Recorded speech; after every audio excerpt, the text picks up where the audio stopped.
Bonjour tout le monde, ce soir je suis allé voir le film L'affaire Bujarski, fait par Jean-Paul Salomé et Bastien Darré.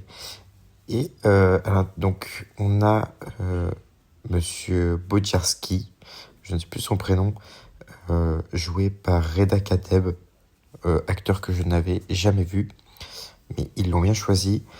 Il y a Sarah Giraudot qui joue sa femme, Bastien Bouillon qui joue le commissaire et Pierre Lotin qui joue son ami.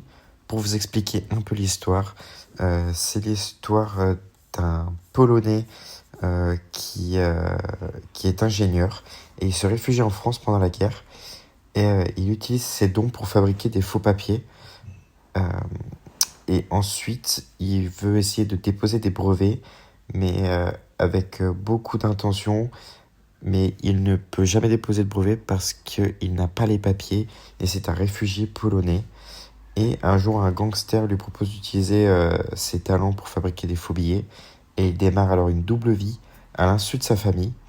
Et très vite, il va se retrouver dans le viseur d'un inspecteur, donc l'inspecteur Matei, meilleur flic de France, joué du coup par Bastien Bouillon. Et j'ai trouvé cette histoire incroyable. Je ne connaissais pas l'affaire Bujarski. Du coup, je me suis renseigné par la suite. Et vraiment, les machines qu'ils ont utilisées dans le film sont vraiment les vraies machines que Bujarski a utilisées. Donc je trouve ça franchement impressionnant au niveau de la production. Euh, Jean Bujarski, voilà, joué par Reda Kateb, il a vraiment très bien joué. Franchement, son niveau d'acting est super. La réalisation est incroyable. Les décors incroyables. Franchement, très beau film à aller voir. Je vous le conseille. Et, euh, et voilà, à la fin, on a des petites vidéos euh, de Jean Bujarski, euh, des archives à peu près. Et c'est là où on peut voir à quel point le film a été poussé niveau machine, tout ça. Voilà. Film que je conseille beaucoup. N'hésitez pas à aller le voir. Voilà. C'était tout pour moi. C'était mon point de vue.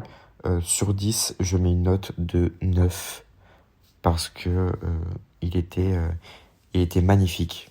Il n'était pas parfait, mais il frôle vraiment la perfection. Voilà. C'était Imovi et à bientôt.